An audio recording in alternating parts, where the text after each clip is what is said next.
આવનારા દિવસોમાં ગુજરાતમાં અને દેશમાં અનેક પ્રકારના કાર્યક્રમો તહેવારો બધું જ આવી રહ્યું છે.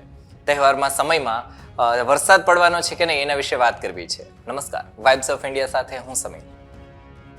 ગુજરાતની આપણે વાત કરીએ ને તો છેલ્લા લાંબા સમયથી ભારે વરસાદ છે ને આપણને જોવા નથી મળ્યો, પણ ફરી વરસાદની સિસ્ટમ છે એ બનતા આવતા અઠવાડિયામાં ભારે વરસાદ થઈ શકે એવી આગાહી હવામાન આગાહીકાર હવામાન નિષ્ણાત પરેશભાઈ ગોસ્વામીએ કરી છે. આ સાથે ગુજરાત હવામાન વિભાગે પણ આવતા અઠવાડિયે ગુજરાતના અનેક વિસ્તારોમાં, મોટાભાગના વિસ્તારોમાં વરસાદની આગાહી કરી છે. દક્ષિણ ગુજરાતના જિલ્લાઓ અને એના સિવાય સૌરાષ્ટ્રની જો આપણે વાત કરીએ તો જે દરિયાકાંઠાના જિલ્લા છે એ તમામ જિલ્લામાં વરસાદની આગાહી કરવામાં આવી છે. આવતી 24, 25 અને 26 ઓગસ્ટે ગુજરાત અને એના સિવાયના પણ અનેક વિસ્તારોમાં ભારે વરસાદની આગાહી કરવામાં આવી છે અને હવામાન આગાહીકાર પરેશ ગોસ્વામીએ આગાહી કરી છે. એનો સીધો મતલબ શું થાય? એનો સીધો મતલબ એ થાય કે સાતમ આઠમમાં જો તમે શહેરમાંથી ગામડે જવાના હો અથવા તો તમે રજામાં ન હો અને જો કદાચને ઓફિસ જવાનું હોય તમારે, તો પછી રેનકોટ લઈને જજો ઘરેથી, કારણ કે વરસાદ આવવાનો છે. બંગાળની ખાડી અને અરબ સાગર આમાં વરસાદી સિસ્ટમ છે શરૂ થઈ છે, જેના કારણે વરસાદ વરસવાનો છે. બંગાળની ખાડીની વાત કરીએ તો એમાં લો પ્રેશર સિસ્ટમ બની છે અને આ સિસ્ટમ આવતા દિવસોની વાત કરીએ તો મધ્યપ્રદેશના બોર્ડર સુધી પણ પહોંચી શકે છે. અને આપણે વાત કરીએ અરબ સાગરની તો ત્યાં સાયક્લોનિક સર્ક્યુલેશન છે બન્યું છે અને આ સિસ્ટમ નબળી પડી અને સિયર ઝોન પણ બની શકે છે અને એ પછી ક્યાં જશે એટલે ટૂંકમાં બંગાળની ખાડી બાજુ જતી રહેવાની છે. માટે આ બંને સિસ્ટમના કારણે ગુજરાતના અનેક વિસ્તારમાં વરસાદ થઈ શકે છે. આપણે સૌરાષ્ટ્રની વાત કરીએ તો આપણે કહ્યું હતું કે દરિયાકાંઠાના વિસ્તાર એટલે કે કયા? ભાવનગર, અમરેલી, ગીર સોમનાથ, જુનાગઢ, પોરબંદર, દેવભૂમિ દ્વારકા, જુનાગઢ, આ બધા જ વિસ્તારોમાં વરસાદ વરસી શકે છે. અને સામેની બાજુ જો આપણે વાત કરીએ તો દક્ષિણ ગુજરાતની પણ આગાહી કરવામાં આવી છે. એટલે નવસારી, તાપી, ડાંગ, વલસાડ સહિતના જે સુરત સહિતના જે વિસ્તારો છે એમાં ક્યાંક આવતા અઠવાડિયે વરસાદ છે વરસી શકે છે એવી રીતના સંભાવના દેખાડવામાં આવી છે. વાત કરીએ અંબાલાલ પટેલની તો એમણે પણ આગાહી કરી છે અને એમણે જે રીતના કહ્યું છે એ મુજબ 10 ઇંચ વરસાદ વરસી શકે છે એવી રીતના સંભાવના એમણે વ્યક્ત કરી છે. શું કહ્યું હતું? બંને હવામાન નિષ્ણાતોએ સાંભળીએ. હમણાં રાજ્યના ભાગમાં વરસાદ થઈ રહ્યો છે. અત્યારે દેશના ઘણા ભાગમાં લાઇટિંગ થઈ રહ્યું છે. વરસાદમાં વીજળી બતાવે છે, વીજળી ચમકી રહી છે અને ગર્જના પણ થઈ રહી છે. હવે વરસાદ અંગે જોઈએ તો આગામી તારીખ 21, 22, 23માં રાજ્યના કેટલાક ભાગમાં હળવા ભારે વરસાદ ઝાપટા થવાની શક્યતા છે. પરંતુ તારીખ 24, 25, 26, 27 ઓગસ્ટમાં રાજ્યના કેટલાક ભાગમાં ભારેથી અતિભારે વરસાદ થવાની શક્યતા છે. અહમદનગર, વલસાડમાં ભારે વરસાદ થવાની શક્યતા છે. સુરત, ભરૂચ વગેરે ભાગોમાં ભારે વરસાદ થવાની શક્યતા રહેશે.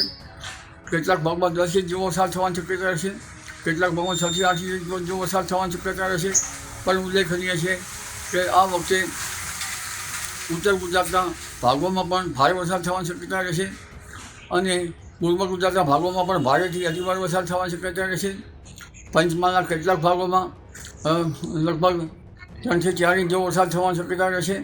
વડોદરાના કેટલાક ભાગોમાં પણ 3 થી 4 ઇંચ જેવો વરસાદ થવાની શક્યતા રહેશે.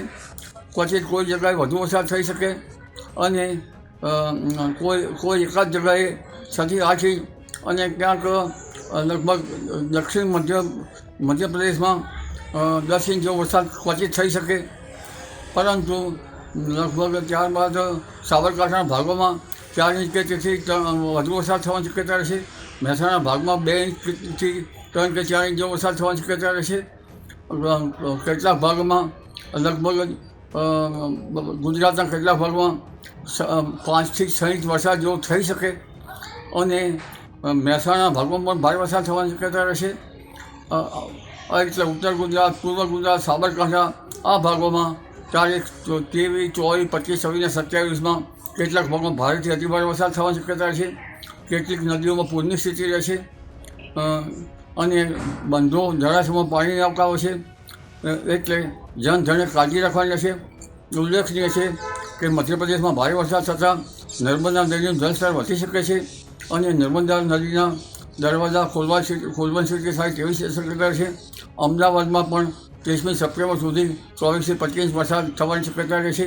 જી, આવનારું એક અઠવાડિયું ગુજરાતની અંદર સાર્વત્રિક અને સારા વરસાદો આપે તેવા સંકેતો આપી રહ્યું છે. આમ જોવા જઈએ તો ઘણા વર્ષ પછી પ્રથમ વખત એવું બની રહ્યું છે કે બંગાળની ખાડી અને અરબ સાગર બંને એક સાથે સક્રિય જોવા મળી રહ્યા છે. અત્યારે અરબ સાગરની અંદર પણ એક સાયક્લોનિક સર્ક્યુલેશન છે અને બંગાળની ખાડીની અંદર એક લો પ્રેશર તૈયાર થઈ અને ગુજરાત તરફ આગળ વધી રહ્યું છે. અત્યારે જોવા જઈએ તો અરબ સાગરની અંદર કેરળથી પશ્ચિમ દિશામાં દરિયાની અંદર એક લો પ્રેશર બન્યું હતું અને એ લો પ્રેશરે ઉત્તર પૂર્વ તરફ ગતિ કરી, જેને કારણે એ લો પ્રેશર છે એ મહારાષ્ટ્રના દરિયા નજીક પહોંચી અને મહારાષ્ટ્રના દરિયાકાંઠે આવી અને એ નબળું પડી અને સાયક્લોનિક સર્ક્યુલેશનમાં પરિવર્તિત થયું છે. અત્યારે એ સાયક્લોનિક સર્ક્યુલેશન છે એ ખંભાતના અખાત આસપાસ છે અને ધીમે ધીમે હવે આજથી એટલે કે 22, 23 અને 24 તારીખ એમ 3 દિવસ સુધી દક્ષિણ ગુજરાત અને ભાલ વિસ્તાર છે અથવા તો જે સૌરાષ્ટ્રના કાંઠા વિસ્તારો છે, દરિયા કિનારેના જિલ્લાઓ છે, જેમાં અમરેલી, ભાવનગર, ગીર સોમનાથ, જુનાગઢ જેવા વિસ્તારો, બોટાદ, આ તમામ વિસ્તારોને સારા વરસાદો આપે તેવી શક્યતાઓ છે. એ સાથે જોવા જઈએ તો અત્યારે જે બંગાળની ખાડીનું લો પ્રેશર આવી રહ્યું છે એ લો પ્રેશર છે એ ઉત્તર પશ્ચિમ તરફ ગતિ કરી રહ્યું છે. એ લો પ્રેશર છે એ ધીમે ધીમે લગભગ 24 અથવા તો 25 ઓગસ્ટે ગુજરાતની નજીક આવશે, એટલે કે દાહોદ, ગોધરા, છોટાઉદેપુર જેવા વિસ્તારો છે ત્યાં મધ્યપ્રદેશ બોર્ડર લાગુ વિસ્તારો પર પહોંચશે. ત્યાં જે આ અરબ સાગરનું જે સાયક્લોનિક સર્ક્યુલેશન છે નબળું પડી અને શિયર ઝોનમાં પરિવર્તિત થઈ અને બંગાળની ખાડીનું જે લો પ્રેશર આવી રહ્યું છે તેની સાથે મર્જ થઈ જશે અને આ બંને સિસ્ટમો મર્જ થશે એટલે એક મજબૂત વેલમાર્ક લો પ્રેશર અને યોગ્ય હવામાન મળે તો કદાચ એ ડિપ્રેશનની કેટેગરી સુધી પણ જઈ શકે છે. અને આ જે વરસાદી સિસ્ટમ છે એને કારણે આમ જોવા જઈએ તો આજે 22, 23 અને 24 એમ 3 દિવસ સુધી રાજ્યના અમુક વિસ્તારોમાં સામાન્યથી મધ્યમ વરસાદની શક્યતાઓ છે, પણ 24 અને 25 તારીખથી રાજ્યની અંદર ભારેથી અતિ ભારે વરસાદની શક્યતાઓ દેખાઈ રહી છે, કેમ કે એ લો પ્રેશર જે આવી રહ્યું છે અને અરબ સાગરની સિસ્ટમ એમાં મર્જ થશે. એ વેલમાર્ક લો પ્રેશર અથવા તો ડિપ્રેશન બની અને ગુજરાત ઉપરથી પસાર થશે, જેને કારણે ગુજરાતના તમામ રિજનો હોય જેમાં સૌરાષ્ટ્ર, કચ્છ, મધ્ય ગુજરાત, ઉત્તર ગુજરાત અને દક્ષિણ ગુજરાત તમામ સેન્ટરોની અંદર ભારેથી અતિ ભારે અને સારા વરસાદો પડે તેવી શક્યતાઓ દેખાઈ રહી છે. એટલે ખાસ કરીને આ બંને વરસાદી સિસ્ટમો સક્રિય થઈ છે, જેને કારણે જે આ ચાલુ મહિનો છે ઓગસ્ટનું જે છેલ્લું અઠવાડિયું છે એની અંદર રાજ્યની અંદર સારામાં સારા વરસાદ પડશે. મોટા ભાગના વિસ્તારોની અંદર 5 થી 7 ઇંચ અને રાજ્યના 50% કરતા પણ વધારે વિસ્તાર એવા હશે કે જ્યાં ડબલ ડિજિટમાં વરસાદ પડી શકે છે, એટલે કે 9 ઇંચ કરતા પણ વધુ વરસાદ જોવા મળે તેવી શક્યતાઓ માની રહ્યા છે. એટલે આવનારા દિવસની અંદર અરબ સાગર અને બંગાળની ખાડીની બંને સિસ્ટમોની અસરથી રાજ્યમાં સારા વરસાદ અને ભારેથી અતિ ભારે વરસાદ નોંધાય તેવી શક્યતા હાલ અમને દેખાઈ રહી છે. આવા જ વિડીયો માટે ફેસબુક પર અમારા પેજને ફોલો કરો, યુટ્યુબ પર અમને સબસ્ક્રાઇબ કરો અને ઇન્સ્ટાગ્રામ પર હજુ સુધી સબસ્ક્રાઇબ ન કર્યા હોય, ફોલો ન કર્યા હોય તો પછી અમને ફોલો કરી દો. ધન્યવાદ.